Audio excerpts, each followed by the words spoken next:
What's up, everybody? Welcome back to Pens and Tea for another Tuesday's Tea Time, aka Triple T. Today I have an experiment for you, actually.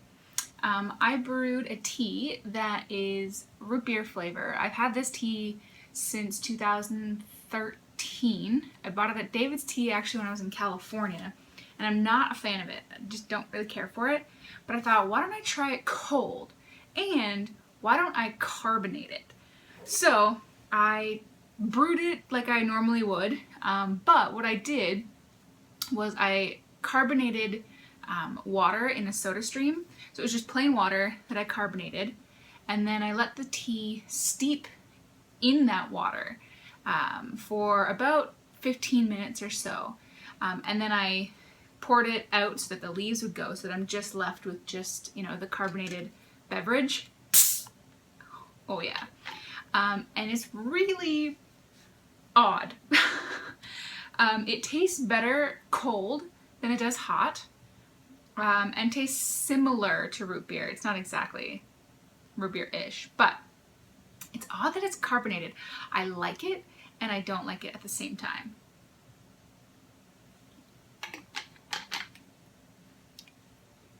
It's like, it shouldn't be carbonated because it's tea, but it doesn't taste necessarily bad because it's tea. I don't know. Maybe when I get farther down, I'll let you know how I like it. But for right now, it's a little bit odd. But I just thought I would tell you that I tried something new, and there it is. Speaking of new as well, as you may have noticed from my Mont Blanc 149 video that has already posted, and you're going to notice a whole bunch of pen reviews coming out very shortly, that I got loaned a bunch of pens. And I'm going to show you them very quickly. So the Mont Blanc 149 that you've already seen, that I have a review of already. I have the Pelikan M800 in the burnt orange finish. I have the Delta Dolce Vita oversize, huge pen. And then I have, if I open up this guy, the Graf von Faber-Castell Intuition. This is a very unique pen, and you know, stay tuned for a review of it because it's got a unique feature that not many pens, actually no other pens that I can think of have. Then I have the discontinued but still pretty cool Parker 100. So that one's pretty wicked. And I have a gold nib version of the Parker Sonnet. I also have the, alright, which one's this again? Oh yeah, the Edison Morgan. This was a 2013 finish. And I have the Waterman Charleston fountain pen. And last, but certainly not least, perhaps my favorite of the bunch, is the Parker Centennial Duofold, obviously in the ivory finish. This one should be coming out next, just as a heads up. So those pens, which 1, 2, 3, 4, 5, 6, 7, 8, 9 pens have been so kindly lent to me by my friend Gerald, who also has his own YouTube channel and blog, which I'll put in the description box below. But those are coming up. I have a few other videos also planned, like I'm doing the Goulet notebooks, I'm doing Clairefontaine Triomphe paper, so I've got a couple of different things kind of sprinkled here and there amongst those pen reviews as well. But that's just kind of a little sneak peek of everything that I've been so kindly lent, and that will be coming up very shortly. My iPad is actually broken right now. It's, for whatever reason, not wanting to connect to my Wi-Fi, so I have all my questions for this week's over here on my computer. So let's just jump right in, shall we? So the first question I have, and I'm going to probably butcher this name, so I'm sorry, is from Oromi the Huntsman? Sorry. He goes, I'm getting into making iced teas. I had for years avoided them and was a weirdo who asked for hot tea from the barista during the 115-degree weather here in SoCal. I'm in Canada, it still gets to 115. But I have seen the light, and I realize nice teas can be good. Sorry, I realize nice teas can be good iced tea, and easily prepared just by pouring once ice after steeping a little stronger. Do you ever brew ice by putting it in cold water and letting it sit overnight? Or do you believe that brewing it hot and then chilling it, either overnight in the fridge or with ice, is the best way? One, I apologize for mispronouncing your name. And two, I have done it pretty much every way. So I used to just put my tea in like a really big jug that had like a steeper in the middle. And I would just brew that with hot water and just leave it be. And then I'd put it in the fridge and just drink it the next day. And that was fine. It was all well and good. And then I got the David's Tea travel container, mug, whatever you want to call it, which was in my second triple tea video, I believe. And it was also, actually, I showed you, I believe, how I made it too in my third or fourth one. I can't remember. But anyways, it'll actually be in the screen grab. But I prefer it to brew it hot and then pour it over ice. The flavor, believe it or not, does change for most teas. When you brew it in cold water, I find that the flavors are a little bit more muddled than when you brew it in hot. I'm not a scientist or anything like that, so I have no idea why. But I've just found that was my experience. So brewing it hot is always best. Leaving it in the fridge or anything like that to slowly get cold works just fine, but it takes forever. I mean, you have to wait till, the next day. Whereas when you pour it over ice, you just wait like 10 minutes and you've got iced tea and it's great. Either versions, brewing it, and then leaving it overnight, or brewing it and then pouring it over ice, you're gonna have to steep the tea much longer and use more tea leaves to make it a much more concentrated mix. So I definitely recommend brewing it hot and then pouring it over ice. That's my preferred method now, because it just tastes the best for me and it's more immediate gratification. You don't have to wait. But the best answer that I could give you is just to experiment on your own to see what you prefer. But yeah, like I said, my preference, brew it hot, pour it over tea. Just make sure that your tea is concentrated so that when the ice melts, it doesn't, lose the flavor. So now I have a 3-part question. This is from Elspeth Barlow. It said, "Hey Pens and Tea, love the videos, especially the notebook/pen reviews." Cool, thank you. Got a lot of those coming out. So here's my question for you. So question number 1, what's the best fountain pen for a beginner? Well, the best fountain pen for a beginner is a fountain pen. I know that's a little cheeky, but they always talk about the Lamy Safari or the Pilot Metropolitan, or Platinum Preppy are usually the big 3 that people talk about. And those are all amazing fountain pens, and I would certainly recommend them for a beginner, absolutely. But what I would really recommend for a beginner is just any pen, whether they're borrowing one, obviously if they're buying one on their own, then they're going to want to stick with, the Safaris or the, Lamy Logos, Pilot Metropolitan, Platinum Preppies, anything I would say like, $30 and below dollar-wise, just so that it's not too much of a commitment for them if they decide that that's not their, preference. What I actually stress more than the pen itself is the paper. Because whether you have a $5 pen, whether you have a $2,000 pen, if you're not using the right paper, you're not going to get the right experience. So if you're just using regular, copy paper or, the kind of paper that you'd use in elementary school, moleskin type, paper, then it's going to stink. That experience is not going to be a positive one for you. So I would recommend just picking up even little pads of paper, that the way they're only, again, a couple dollars each. The new Goulet notebooks, I'm assuming you're in the States, but something like that is really cool because it's Tomoe River paper, so it's some of the best paper. You will get ghosting, but just heads up. some of the best paper, and they're only like, you know, between, I think it was like $3 and $8 depending on what one you get. So it's definitely not a huge expense. And that to me is more important than the pen, because there are so many great pens, like the ones I've just listed, for beginners. But it's really important, in my opinion, to focus more on the paper than the pen. So question number 2, we're going to actually answer with the Platinum Preppy.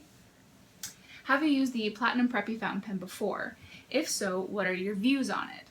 I'm thinking of buying one of these, as I can buy 2 and try the different nib sizes to get a feel of what I like to use, then progress onto a different pen. I also have a thing for see-through pens. My current pen goal is a TWSBI fountain pen. Okay, so yes, I have used the Platinum Preppies. Yeah, they're pretty great. They are fairly smooth. They're going to be a little bit feedbacky, and that's going to be because of 3 reasons. 1, because they're going to be steel nibs, and most steel nibs, not to say all, because there are some beautiful steel nibs out there, but most steel nibs, in comparison to their gold counterparts, are going to be a little bit more feedbacky. There are definitely exceptions, like Aurora, for example. If you get a gold nib Aurora, it's going to be significantly more toothy than if you were to get like a gold nib, you know, Visconti or Pelican. But general broad strokes, that's what you're going to be looking at. Second reason is that Platinum is a Japanese-based company, so they will grind their nibs finer than their German counterparts. You specifically mentioned that you want to get a TWSBI, and that's going to be important for you, because Platinum fine compared to a TWSBI fine are going to be 2 completely different things. So if you get a Platinum fine and you like that width, you maybe will be satisfied with the TWSBI extra fine. Because TWSBI is a German company, they're more like European, so they grind their nibs to be wider. So if you want like a Platinum medium, let's say, then you're going to want maybe an extra fine or fine TWSBI. So they're not going to give you a completely accurate measure of what you'll get with TWSBI. So just be aware of that.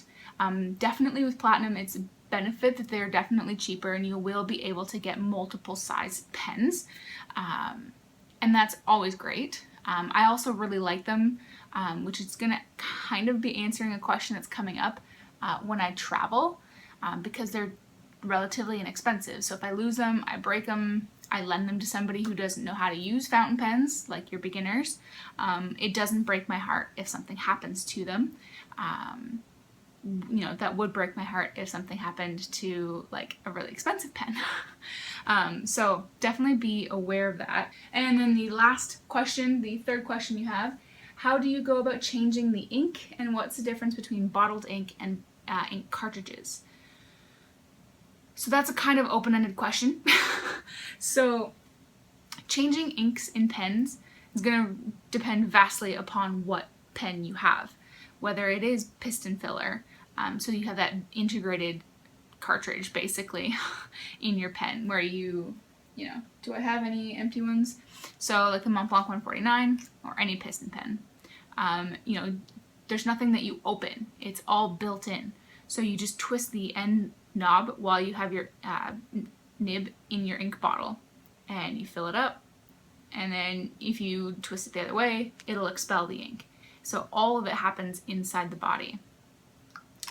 In comparison to that, you'll have the cartridge converter pen, where you don't have it integrated, so you can remove the body and you just have this little kind of handy guy here, which essentially is the same kind of purpose here. If you move the integrated piston here, you can see I'm almost out of ink. You know, up and down will, you know, suck up the ink, and then if you move it piston back down, it will expel the ink.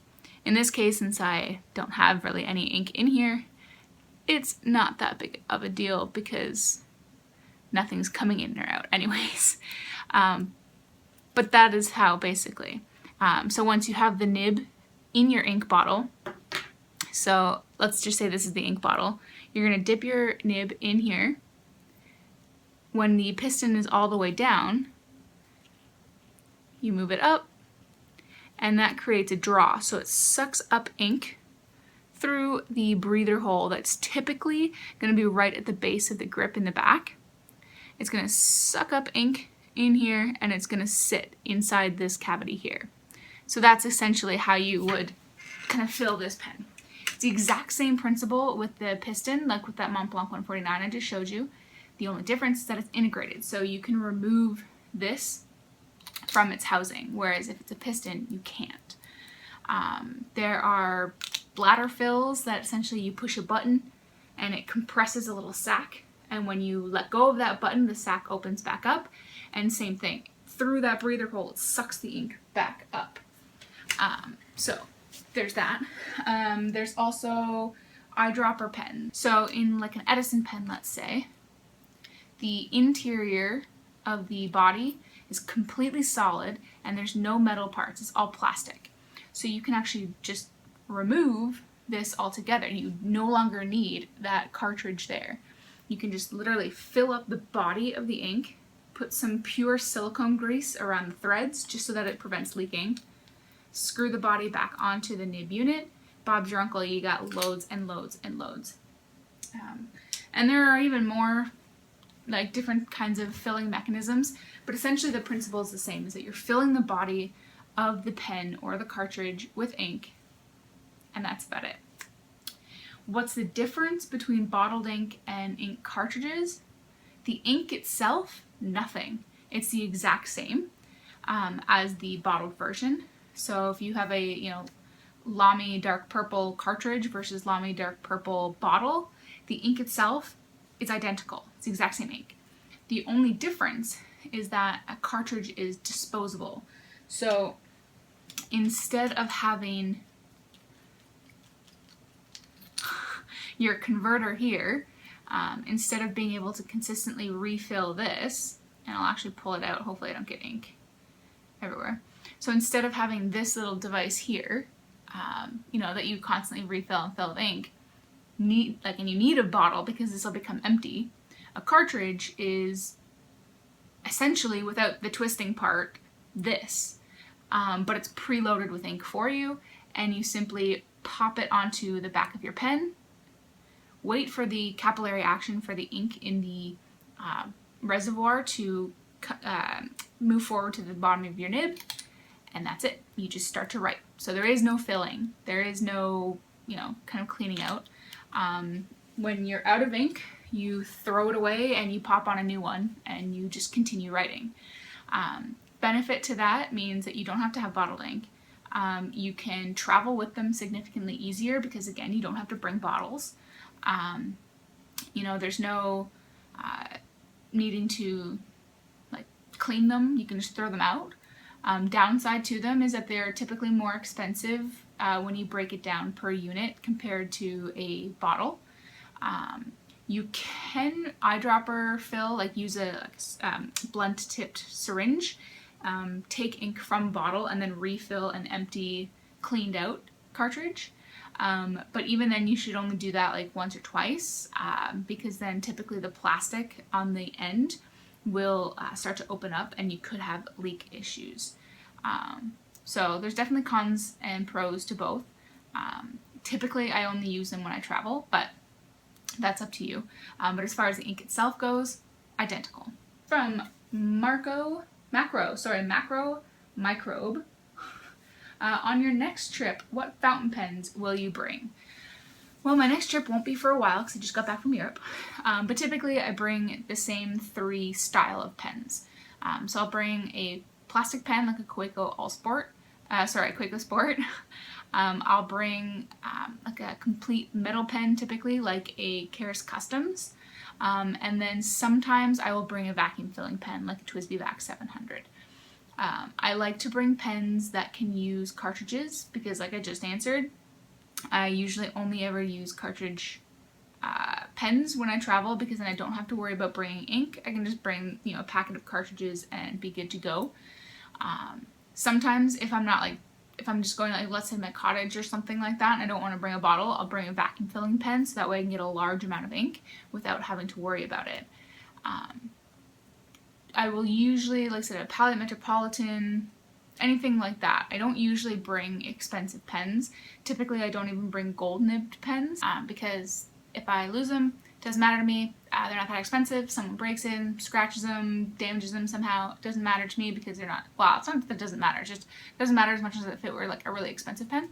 Then it doesn't bother me as much. And if I break them or anything like that, or for whatever reason they get confiscated, again, they are not too expensive, and they're also more robust. So their, chances of them scratching or getting broken just means that I have less of a chance of those. So those are what I bring when I travel. Moving on to the bookling. Spending some time with a cup of tea and the Tuesdays video is becoming a thing. Awesome. Question. Do you have what people usually refer to as the Grail Pen? Something you really want to write with, but won't be able to for at least some time to come. Thanks. Well, yes, I do.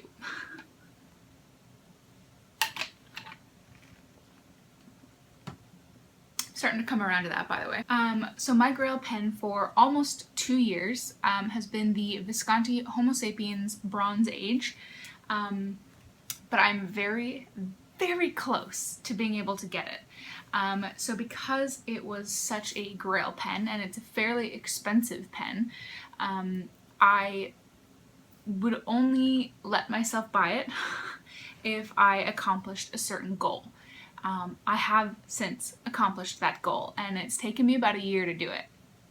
And I'll explain more about that when I actually get the pen, because I'm going to do a really special video for it.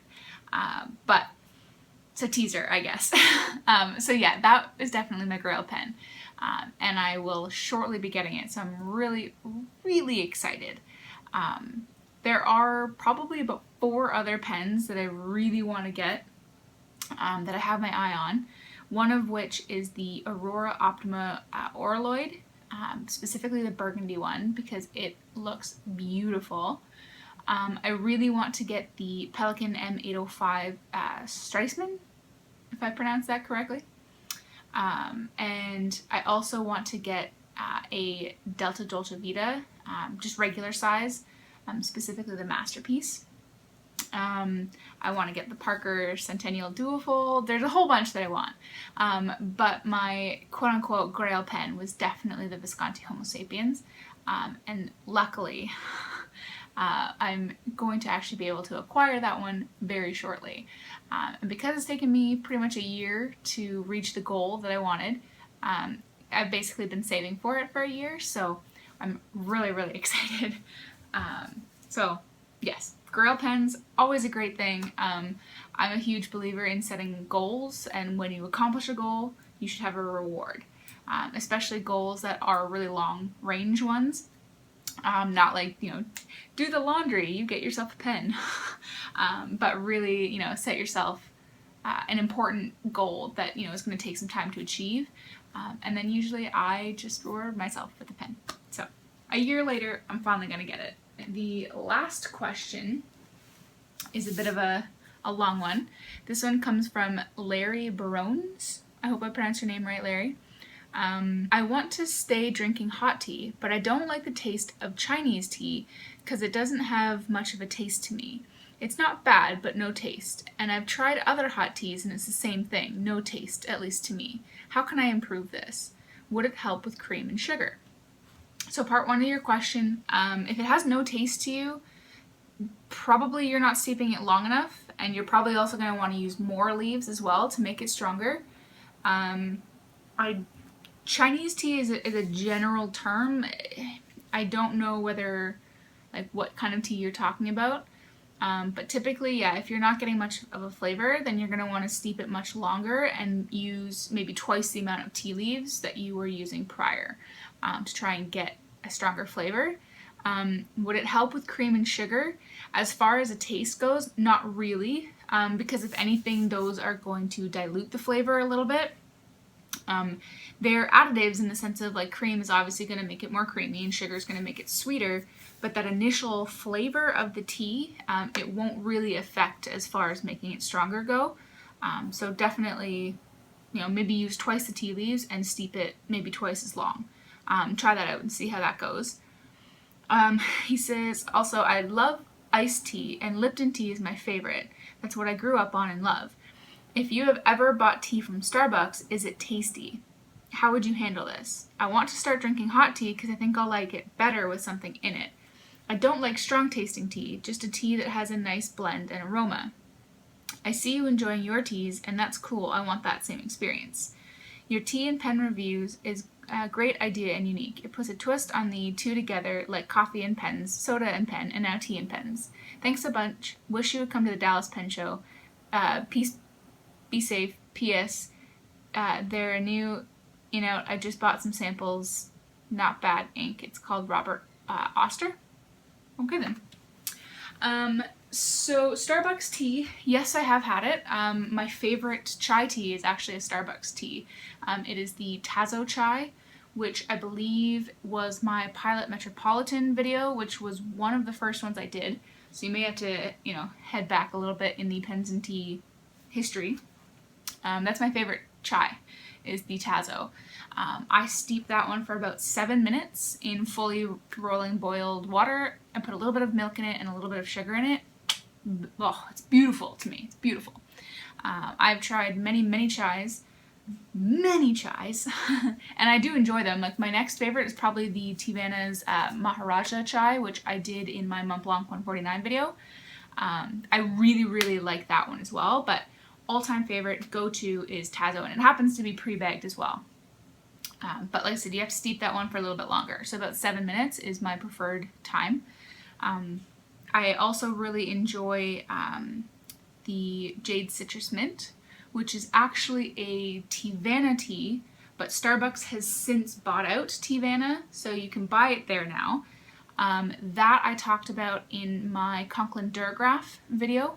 I really enjoy that one as well. That one's kind of a minty flavored tea with like a little bit of a citrus undernote. I really enjoy that one. I haven't gone too far into the other Starbucks teas, but those are definitely the two that I love. So good call on that one.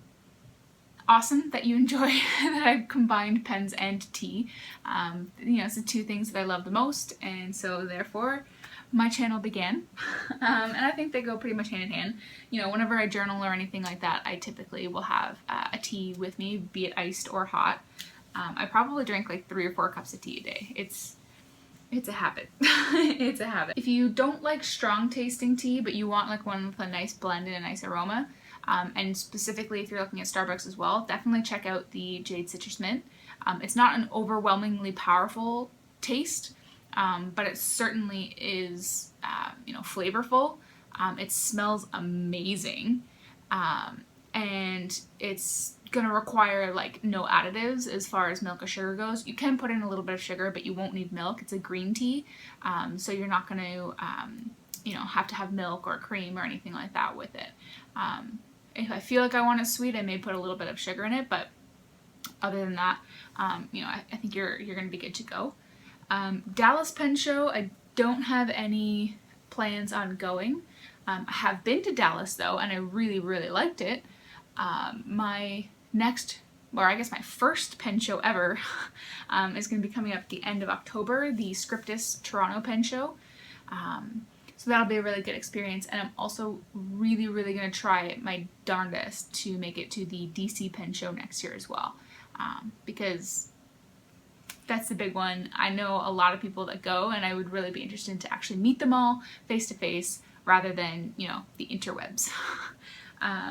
So thank you for your question, and I'm not sure what Robert Oster ink is, but I will Google it and I'll find out and I'll check it out if I can. But that actually brings us to the end of the question and answer segment.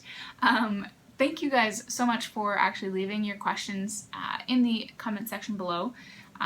Like I said last week, I'm going to try and continue this into the future. I did actually just recently get a new job, new position rather. Time frame that I may be able to do them may kind of slightly alter, but I'm definitely going to try. My regular videos, Monday and Friday, guaranteed they're still going to be out. I may miss a Tuesday here and there, but like I said, I'm going to try as best as I can to stay every week creating these things because I think they're really cool. But I start my training this Saturday, so for the next basically 3 weeks I'm going to be fully in work mode, but have no fear, I'm still here. So any questions, pen related, personal related, tea related, anything, just leave them below and I'll try and answer them. I do have a question for you all this week, and that's going to actually refer back to the Booklings question, is what is your Grail pen? And if you have a Grail pen, what is it that you are waiting for in order to buy it?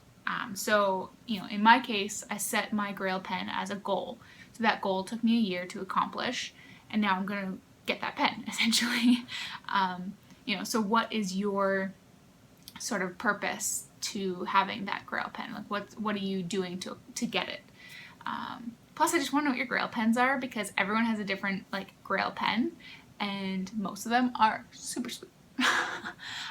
So, guys, thanks for watching. If you're still with me after, you know, what, 40 minutes probably of talking, thank you. As always, check out the other videos. If you like it, hit the subscribe button, hit that thumbs up button. Again, that comment section is wide open below, and I'll see you guys next time. This coming Friday, I believe, should be the Parker Centennial Duofold video. So, you know, don't be afraid to check that one out as well. As always, guys, I'll see you next time. Bye.